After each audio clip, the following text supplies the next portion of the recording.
مکتوب نمبر 171۔ ملا طاہر بدخشی کی طرف صادر فرمایا اس بیان میں کہ جو کچھ فقراء پر لازم ہو یہ ہے کہ ہمیشہ فقر و عاجزی کے ساتھ رہیں، بندے کے وظائف کو ادا کریں، حدود شرعیہ کی حفاظت اور سنت نبوی صلی اللہ علیہ وسلم کے مطابق کریں، اور اپنے گناہوں کی غلبہ کا مشاہدہ کر کے علام الغیوب کے پاس پر سے خائف رہیں۔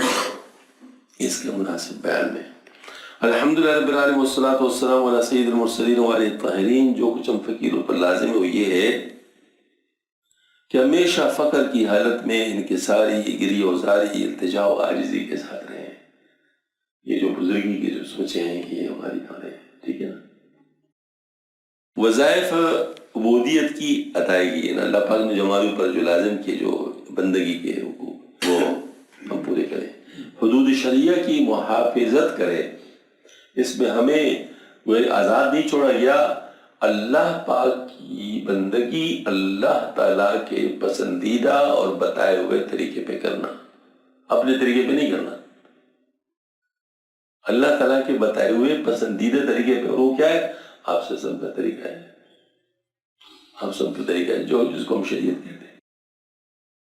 تو شریعت کی حدود کی محافظت، وہ نبی کریم صلی اللہ علیہ وسلم ہے کہ روشن سنت کی مطابقت، تصحیح نیت، یہ نیک کام انجام دیتے وقت فقط رضائی الہی کی نیت کرنا، اپنے باطن میں اخلاص اور اپنے ظاہر کو اطاعت میں مشغول رکھنا، اپنے عیبوں پر نظر رکھنا، اپنے گناہوں کی غلبہ کا مشاہدہ کر کے حق تعالیٰ علام الغیوب کے بازپور سے خائف رہنا، اور اپنے نیکیوں کو کم سمجھنا اگرچہ زیادہ ہو، اپنے گناہوں کو زیادہ خیال کرنا اگرچہ توڑے ہوں، مخلوق میں اپنے مقبول ہونے کے شعور سے لرزاں و ترسا رہنا، جیسے کہ آپ صلی اللہ علیہ وسلم نے ارشاد فرمایا بحبس امرئ من الشر ان یشار الیہ بالاصحاب فی دین او دنیا الا من عصمہ اللہ، یعنی آدمی کی برائی کے لیے اتنے کافی کہ لوگ دین اور دنیا میں شہرت کی بنا پر اس کی طرف انگلیاں اٹھائیں، مگر اس کو اللہ تعالیٰ محفوظ رکھے۔ اپنے افعال و نیتوں کو ناقص سمجھنا اگرچہ روشن کی طرح واضح ہوں، اپنے احوال مواجید پر عدم توجہ کرنا اگرچہ وہ درست اور مطابق شریک ہونا ہو، صرف دین کی تائید اور ملت کی تقویت اور ترویج شریعت اور مخلوق کو حق جل شانہ کی طرف دعوت دینا وغیرہ، ان پر کچھ اعتماد دے ان کو مستحسن نہ سمجھیں جب تک کہ سنت کے مطابق پر اس کی استقامت واضح نہ ہو جائے، کیونکہ اس طرح کی تائید کبھی کافر اور فاسق و فاجر سے بھی ہو جاتی ہے۔ باقاعدہ حدیث شریف ہے، اللہ پاک کبھی اپنے دین کی مدد کسی فاجر وغیرہ سے بھی کرواتے ہیں، ٹھیک ہے۔ ان اللہ یدعو الدین برجل الفاجر، جیسے اچھا بے شک اللہ تعالیٰ کبھی دین کی تائید فاسق فاجر آدمی سے بھی کرا دے۔ اگر کوئی مرید طلب کے ساتھ آئے اور مشغول رہنے کا ارادہ ظاہر کرے، اس کو شیر ببر کی طرح سمجھنا، اس سے ڈرتے رہنا چاہیے کہ کہیں ایسا نہ ہو کہ اس سے پیر کے لیے خرابی مطلوب ہو اور یہ عمل اس کے لیے استدراج نہ ہو جائے۔ اور اگر فرض کسی مرید کا آنا خوشی و سرور کا باعث ہو تو اس کو کفر شرکت کی طرح برا جاننا، اس کا تدارک استغفار اور ندامت کے ذریعے سے اس طرح تک کرے کہ فرد و خوشی کا اثر بالکل ظاہر ہو جائے، بلکہ خوشی کے بجائے غم اور خوف دل میں بیٹھ جائے، اور اپنے خلفاء کو اس کی تائید کرے کہ مرید کے مال میں طمع اور دنیائی منافع کی توقع ہرگز نہ رکھے، کیونکہ یہ بات مرید کی ہدایت کی رکاوٹ اور پیر کی خرابی کا باعث ہے، کیونکہ وہاں اللہ تعالیٰ کے خالص دین کا مطالبہ ہے۔ الا للہ الدین الخالص، آگاہ ہو کہ خالص دین اللہ تعالیٰ کے لیے، اس کے پاک جناب میں شرک کی کس طرح کی گنجائش نہیں ہے، اور جاننا چاہیے کہ ہر قسم کی ظلمت و کدورت، میل کچیل جو دل پر طاری ہو جائے کا ازالت توبہ استغفار اور شرمندگی التجا کے ذریعے سے آسانی سے کیا جا سکتا ہے، لیکن جو ظلمت و کدورت کمین دنیا کی محبت کے راز سے دل پر طاری ہو جاتا ہے وہ دل کو غلیظ اور ناپاک کر دیتی ہے، اس کو دور کرنے میں بہت دشواری آتی ہے۔ آپ سب نے صحیح فرمایا حب الدنیا راس کل خطیہ، دنیا کی محبت تمام خطاؤں کی جڑ ہے۔ اللہ تعالیٰ ہم کو اور آپ کو دنیا کی محبت اور دنیا داروں کی محبت، ان کے میل جول سے نجات عطا فرمائے، کیونکہ محبت ظاہر قاتل ہے، ہلاک کرنے والا مرض ہے، عظیم ترین بلا ہے اور پھیلنے والی بیماری ہے۔ اخوی ارشد شیخ حمید خوشی کے ساتھ آپ کی طرف بناؤ، ان کی نئی بات تازی بات غور کی صحبت کو غنیمت جانے، باقی بوقت ملاقات۔ اصل میں حضرت کا جو عزم تھا بہت بلند تھا الحمدللہ، اور میں تو کہتا ہوں کہ اللہ تعالیٰ کا یہ فضل تھا کہ اللہ پاک نے حضرت کے ذوق کے مطابق لوگ ملک کو دے دی، ورنہ حضرت کے ساتھ بڑا سمجھنے جیسے گزار کرنا آسان نہیں تھا، کیونکہ حضرت کا اتنا بلند ذوق تھا کہ لوگ مثال کے طور پر بہت کچھ لے آتے تو حضرت فرماتے بھائی تو یہ مسئلہ ہاں جی. تو یہ ایسے حضرات کو اکثر لوگ نہیں ان کے قریب جاتے. آپ کو پتہ ہے مطلب لوگ تو مروت چاہتے ہیں لوگ تو ہاں جی. تو یہاں پر یہ والی بات ہے کہ اللہ تعالیٰ نے حضرت کے ذوق کے مطابق لوگوں کو پیدا فرمایا, ان کو حضرت سے ملایا اور پھر حضرت کے فیض و برکات کو پھیلانے کے لیے ذریعہ بنایا. میں سے حضرت رحمۃ اللہ تعالیٰ بدخشی رحمۃ اللہ علیہ بھی ہے.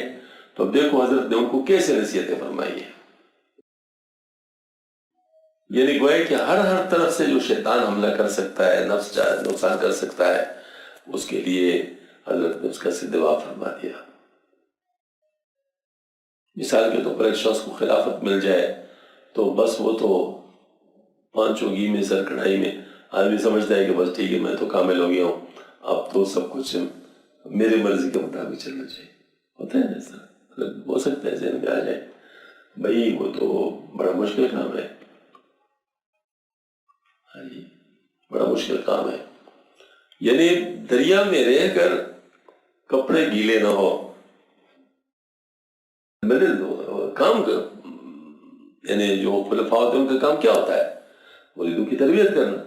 اب اس سے بھاگیں گے بھی نہیں, یہ کرنا بھی ہے لیکن اپنے آپ کو ان چیزوں سے بچانا بھی ہے جن کے بارے میں حضرت نے زور دیا ہے. تو یہ کوئی خالہ جی کا گھر نہیں ہے, کافی ذمہ داری کی چیز ہے, اس ذمہ داری کو نبھانا پڑتا ہے.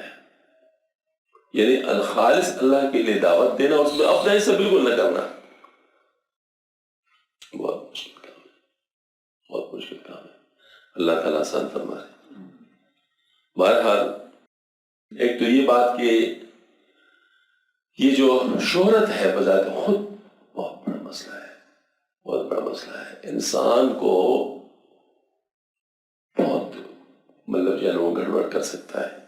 اور یہ بات ہے کہ کمال کی بات ہے کم از کم ہمارے معاشرے میں, واللہ عالم باقیوں کا تو ہم نہیں کہہ سکتے, ہمارے معاشرے میں خوشامد بہت زیادہ ہے, بہت زیادہ ہے, تھوڑا نہیں ہے. اور لوگ ایسے خوشامد کرتے ہیں نا کہ آدمی حیران ہو جاتا ہے, ایسے خوشامد نہیں کرتے ہیں. تو وہ خوشامد جو خوشامد گر ہوتے ہیں وہ بھی بیوقوف ہیں, اور جو اس خوشامد کو صحیح سمجھے وہ بڑے بیوقوف ہیں. آدمی مطلب اس کو صحیح سمجھے, بلکہ اپنے اوپر لتاڑ پڑنی چاہیے. یا کہ کوئی میرا خوشامد کرتا ہے تو اس کو اپنے توہین سمجھے کہ دیکھو اس نے مجھے بیوقوف سمجھا ہے, مجھے جو بیوقوف ہے اس نے مجھے بیوقوف سمجھا ہے. یعنی بات بالکل یہ صحیح ہے نا, مطلب دیکھو جو خوشامد کرتے کم از کم اس کو پتہ ہوتا ہے کہ میں خوشامد کر رہا ہوں. یہ نہیں کہ مطلب اس کو پتہ نہیں ہوتا, پتہ ہوتا ہے نہیں ہوتا, اس کو پتہ ہوتا ہے کہ یعنی اس کو اتنا سمجھتا نہیں جتنا ظاہر کر رہا ہوتا ہے. اب بتاؤ جس نے کسی کو بیوقوف سمجھا اس نے کتنی بڑی جسارت کی, ہاں. اور اگر اس کے بعد وہ شخص سمجھے کہ بالکل ایسا ہی ہے تو اس سے کتنی بڑی بیوقوفی ہے. تو یہ بہت خطرناک بات ہے. یہاں پر تو بہت زیادہ خوشامد ہوتی ہے, بہت زیادہ خوشامد ہوتی ہے. اللہ تعالیٰ اس کی شر سے بچائے. ادب اور چیز ہے, خوشامد اور چیز ہے. ادب ضروری ہے, خوشامد نہیں ہونی چاہیے. ہاں انسان کو خیال رکھنا چاہیے بھئی میں اپنے مقتدیٰ کے ساتھ ایسا معاملہ کیوں کروں. میں اگر دل میں ان کو ایسا نہیں سمجھتا تو ظاہر ہو کر میں ان سے کیا لینا چاہتا ہوں. دوسری بات ہے کہ اللہ جل شانہ درمیان میں ہے. اللہ جل شانہ کو تو دل کا پتہ ہے. اب وہ اگر میرے دل میں ایسا نہ ہو اور میں ایسا کر رہا ہوں تو اللہ کو تو پتہ ہے. ہاں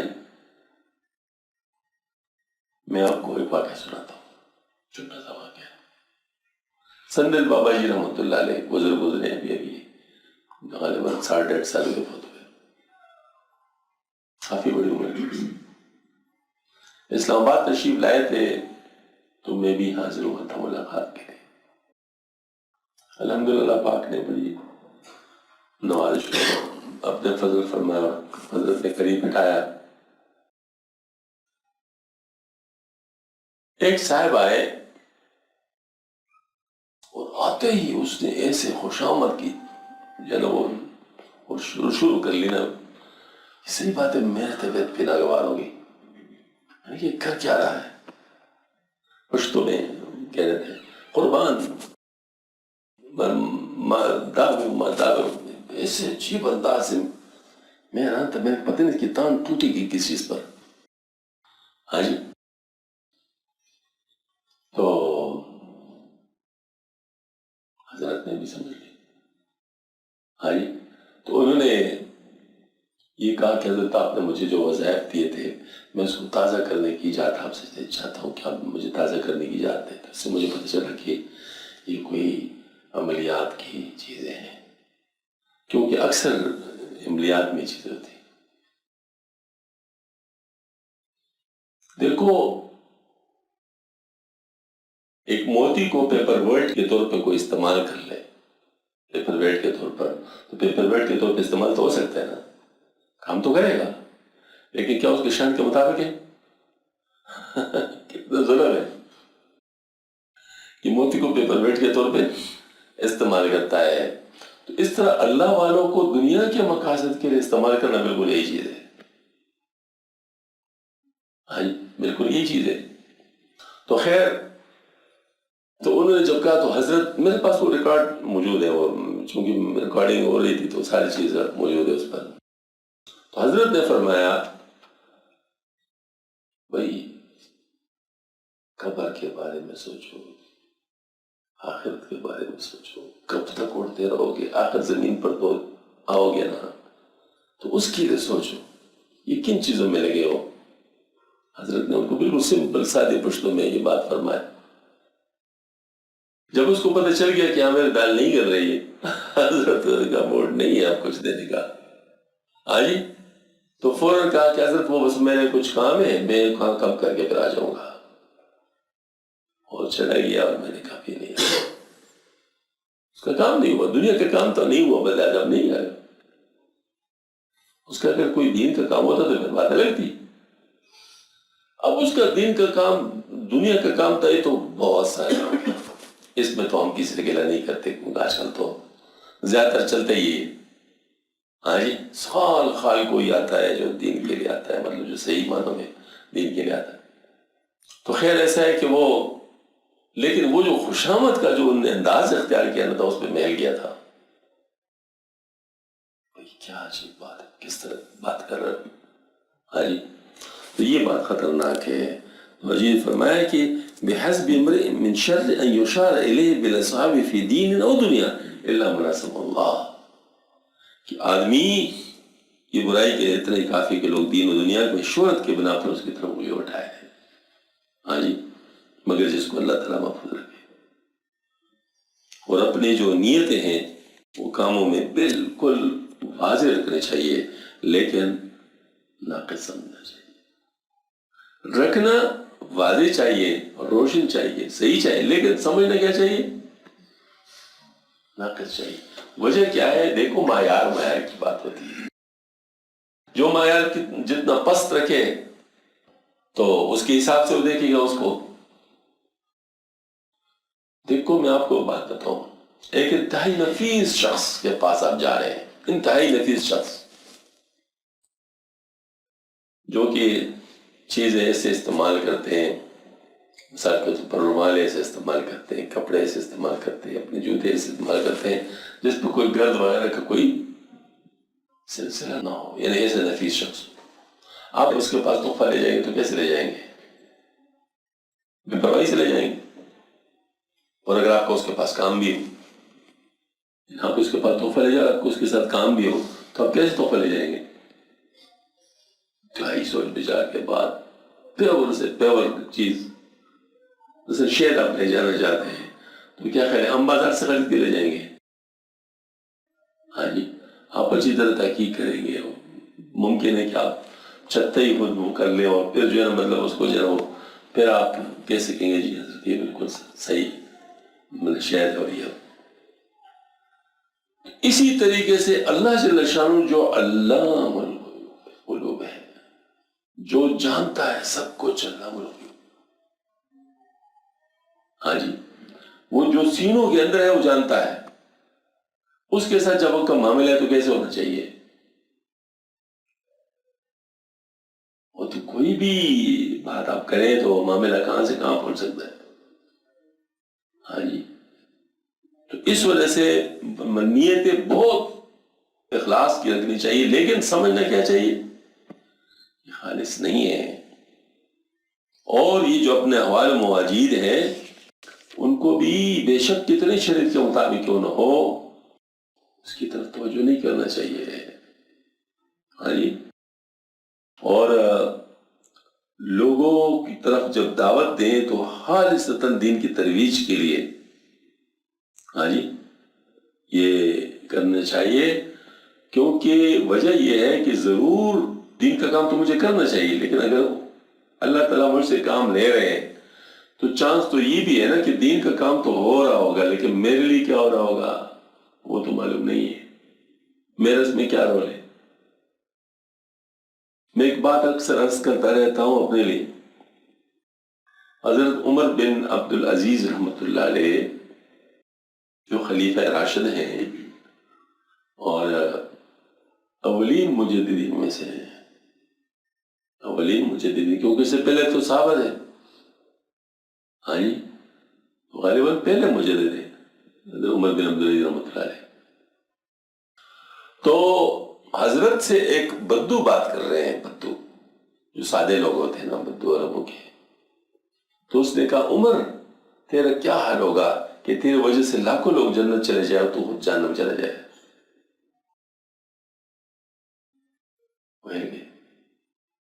بات یہی ہے، ہمیں کیا پتا، اگر میں دعوت دے رہا ہوں اور جو مخلص لوگ ہیں اس دعوت پہ لبیک کہہ کر اپنا بیڑا پار کرا دیتا ہے اور میری نیت میں فطور ہو تو میرا تو کام خراب ہو گیا، ان کا تو فائدہ ہو گیا،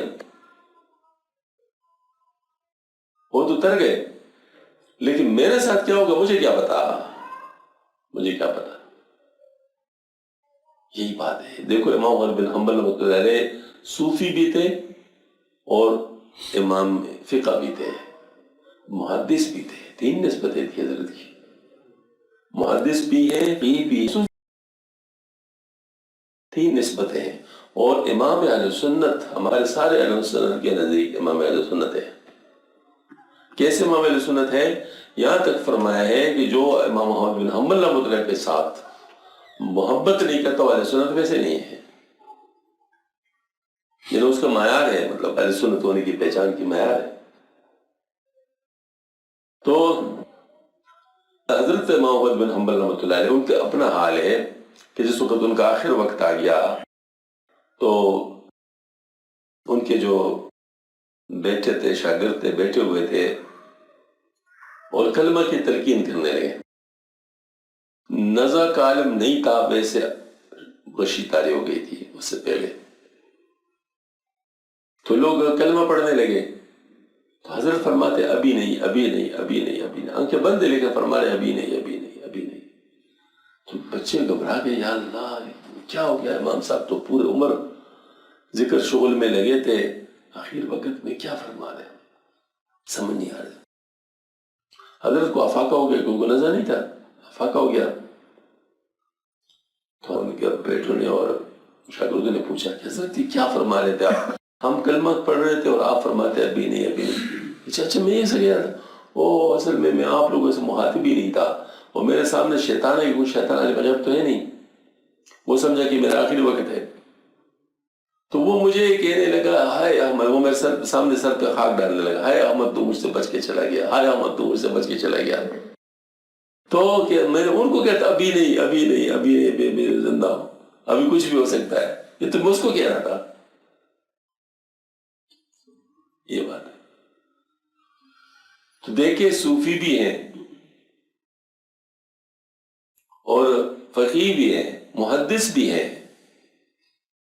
امام اہل سنت ہے، لیکن اخیر وقت تک لرزاں ترساں ہے، ایسے ہی ہونا چاہیے۔ یا اللہ، حضرت سلطان باؤ رحمۃ اللہ علیہ کتنے بڑے بزرگ تھے، اللہ والے تھے. وہ فرماتے تھے کہ عدل کرا تھا تر تر کام پہ مجھے شانہ والا ہو، رحم کرا تو بخشا جاوا مجھے سب مکالا. یہ بات ہے، یعنی اپنے بارے میں کیسے فرما رہے ہیں، یہ بات ہے. یہ ہمارے سارے اللہ والوں کی بات تھی، سارے اللہ والوں کی، جتنے بھی اللہ والے. حضرت مولانا الیاس رحمۃ اللہ علیہ، اللہ پاک نے ان سے کتنے کام دیا.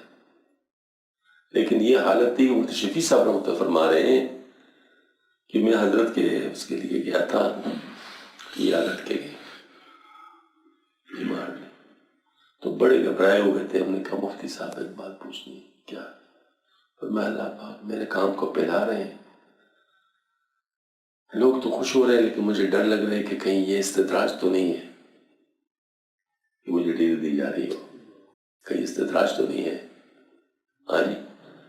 کہتے مفتی صاحب نے فرمایا کہ میں نے عرض کیا کہ حضرت جب استدراج ہوتا ہے تو اس کا خیال نہیں آتا، جب استدراج ہوتا ہے تو پہلے سے خیال نہیں آتا، جیسے کہ آپ کو آ رہا ہے، اس وجہ سے استدراج نہیں ہے. تو یہ والی بات ہے کہ یہ حضرات حضرت تانوی رحمۃ اللہ علیہ یقین جانے. ان پہ ایک حال تاری ہوئی تھی قبض کی، تو بعد میں افاقہ تو ہو گیا، تو فرمایا کہ اب بھی مجھے وہ حال یاد آ جاتے تو رونگٹے کھڑے ہو جاتے ہیں. فرمایا جنت کے اعلیٰ درجوں کا تو تصور بھی نہیں ہے، تصور بھی نہیں ہے. بس جنت والوں کے جوتوں میں جگہ مل جائے یہ بہت بڑی بات ہوگی، اور یہ بھی بطور استحقاق نہیں، اس لیے کہ جہنم کی برداشت نہیں ہے. یہ تعبیر رحمۃ اللہ علیہ. ہاں جی. تو یہ اصل میں ان حضرات کو اللہ پاک نے بصیرت دی تھی،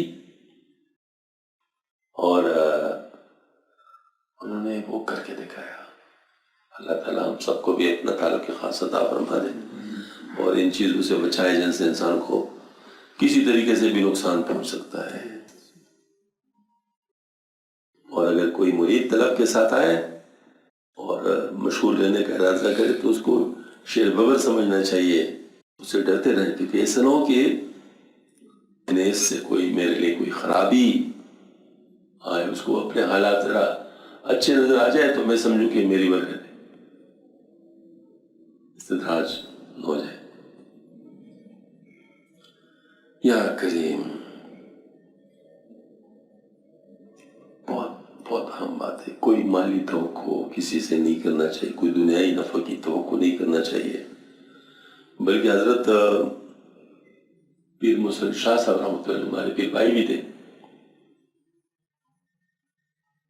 انہوں نے ایک دفعہ میں یہ بات سمجھائی تھی، میں کہ شکاری کتا جو ہوتا ہے اس کا شکار اس وقت تک جائز ہے، مباح ہے، جب تک اس میں کوئی اپنا حصہ وصول نہیں کرتا، اور اگر اس نے اس میں سے کچھ حصہ اپنا وصول کر لیا تو اس کا شکار حرام ہو جائے گا. پھر اس کو دوبارہ ٹرین کیا جائے گا اور 3 دفعہ اس کو ٹیسٹ کیا جائے گا. اگر 3 دفعہ ٹیسٹ میں کامیاب ہوگا تو پھر کوالیفائی کر لے گا، پھر اس کا شکار حلال ہوگا. اور میں یہ تو ہے فقہ کا قانون، لیکن ہمارے لیے اس میں سبق یہ ہے کہ اگر ہم لوگوں میں محنت کریں، ان کو اللہ کی طرف بلانے کے، اس میں اپنا حصہ نہ لگائے، اس میں اپنا حصہ نہ لگائے. ویسے میں آپ کو ایک بات بتاؤں، صاحب بات عرض کرتا ہوں،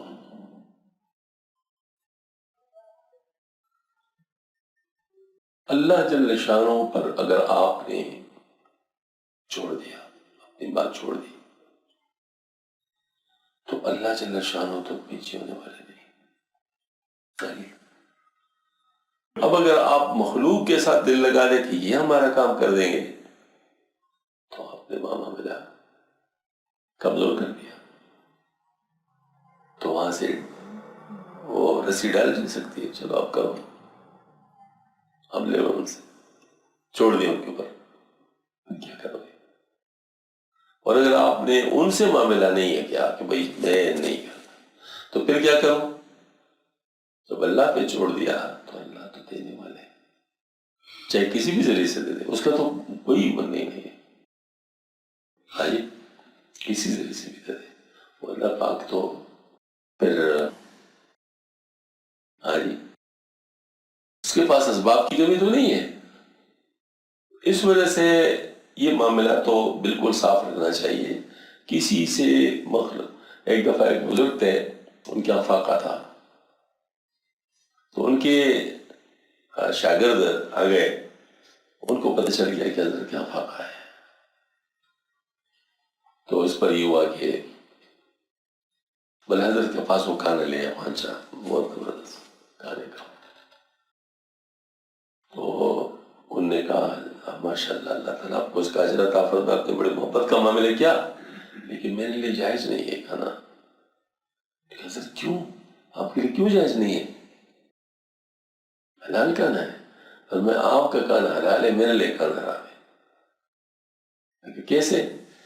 انہوں نے کہا جب آپ جا رہے تھے تو میرے دل میں خیال ہے کہ میرے لیے کھانا لا رہے ہیں، تو اشراف نفس ہو گیا، تو میں اس کو نہیں کھا سکتا. ہاں جی. تو شاگرد بڑا ہوشیار تھا، سبحان اللہ، اس نے کہا میں آپ کو حرام کھلاؤں گا؟ توبہ توبہ، ایسا ہونے سے میں واپس لے جاتا ہوں.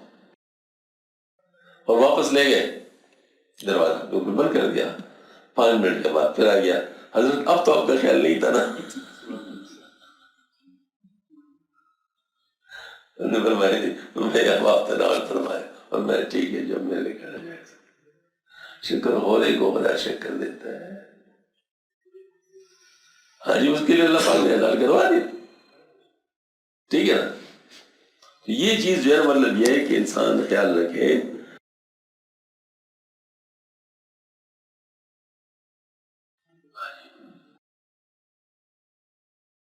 اللہ تعالیٰ ہماری حفاظت فرمائے.